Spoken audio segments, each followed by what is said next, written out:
Le flash d'information locale, présenté par Laura Sahin.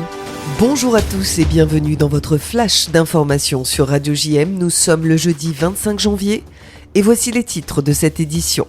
Des collectifs d'agriculteurs régionaux ont appelé à manifester ce jeudi. L'autoroute A54 sera fermée à la circulation entre la sortie 11 et la sortie 14 dans les deux sens. Des déviations seront mises en place. Il est donc recommandé d'éviter le secteur pour ne pas être soumis à des ralentissements qui se produiront au niveau des cortèges encadrés par les forces de l'ordre.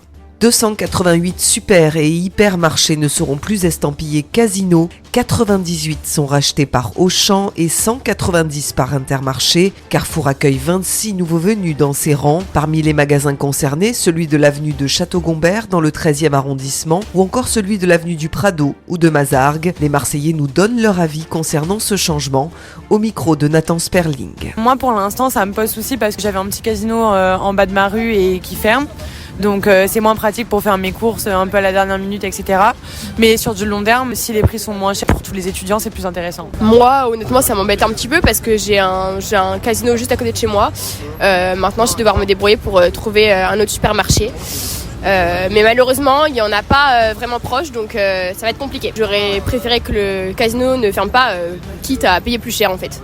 Écoutez, si c'est moins cher à voir, pourquoi pas. Moi ça va me changer de mes petites habitudes. J'ai toujours connu mon casino de proximité. Pourquoi pas, avec l'inflation et tout, c'est quand même important que les prix plus baissés. Mais ça m'attriste un peu de prendre mon casino quand même. Je trouve que c'est bien parce que le casino ça a toujours été hors de prix contrairement aux autres supermarchés. Donc je suis très contente et ça me dérange pas plus que ça. Hier, le maire de la ville de Marseille, Benoît Payan, a prononcé ses vœux face à la police municipale. Il a notamment rappelé son intention de mobiliser 800 policiers municipaux d'ici 2026 à Marseille. Cette année, une sectorisation des effectifs et l'ouverture d'un poste de police sur la Canebière permettront un meilleur maillage du territoire selon l'élu.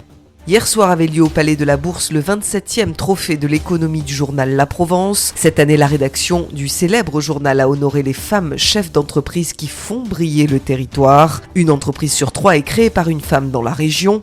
Parmi les lauréates, Émilie de Lombarès, présidente du directoire d'Honnête, qui remporte le trophée manager de l'année, ou encore Laurence Lucari, spécialiste des cultures événementielles, qui a reçu le trophée de l'artisanat et des métiers d'art. Le verdict d'un procès important avait lieu hier. Gérard Golas, propriétaire de 122 logements insalubres, surnommé le roi des taudis, a été condamné à 4 ans de prison ferme et une amende de 75 000 € pour soumission de personnes vulnérables à des conditions de logement indignes et mise en danger de la vie d'autrui. Benoît Payan, maire de Marseille, qui s'est constitué partie civile, a réaffirmé sa volonté de se mobiliser contre les marchands de misère, notamment grâce à un projet de loi adopté à l'Assemblée nationale. À présent, un focus sur l'objectif d'une personne qui suscite notre admiration. Atteint d'un cancer colorectal avec métastase hépatique de stade 4, Olivier Petit s'est mis en tête de gravir le Kilimandjaro avec son fils Arthur. Vanessa Morales, détentrice du record du monde de l'ascension, les accompagnera dans ce défi. Elle nous donne quelques précisions au micro de Magali Barthès. Effectivement, je pense qu'aujourd'hui, Olivier mérite largement toute notre attention. Moi, j'ai l'honneur d'avoir été sollicitée par Olivier Petit pour l'ascension du Kilimandjaro. Alors, je suis une grande fan du Kilimandjaro, ce sera ma 8e ascension. Alors certes, j'y vais souvent pour la performance, mais surtout pour accompagner des personnes extraordinaires. Et là, pour le coup, on a le pompon. Olivier, c'est the best. Et donc, nous partons, le début de l'expé a lieu le 18 février. Et on a la chance d'avoir aussi des partenaires derrière, et notamment l'Institut Paoli Calmette, où Olivier est suivi pour ses traitements. Voilà, le docteur Chanez. On est vraiment très bien entouré. Et puis, on a hâte d'y être parce que le temps paraît long depuis qu'on prépare l'expé. Donc, maintenant, il n'y a plus qu'à.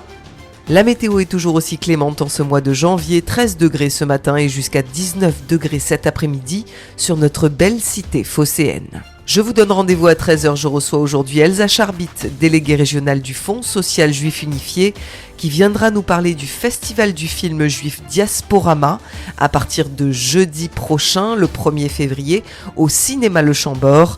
À tout à l'heure sur le 90.5. Et puis tout de suite après ce journal, c'est l'Instant Mag de Magali Barthès. Une médecine accessible à tous, Cet idéal n'est malheureusement pas une réalité pour une partie de nos concitoyens. Alors pour lutter contre la fracture sanitaire, en 2022, 3 médecins ont créé l'association Médecins Solidaires qui propose aux praticiens de venir exercer une semaine dans un centre médical solidaire. Magali Barthès reçoit aujourd'hui le docteur Martial Jardel, cofondateur du collectif. A tout de suite sur Radio JM. Et puis je vous rappelle que je serai en direct d'Israël à partir de lundi matin et jusqu'à jeudi pour une semaine exceptionnelle, donc soyez à l'écoute de Radio JM. Vous venez d'écouter le flash d'information locale présenté par Laura Sahin.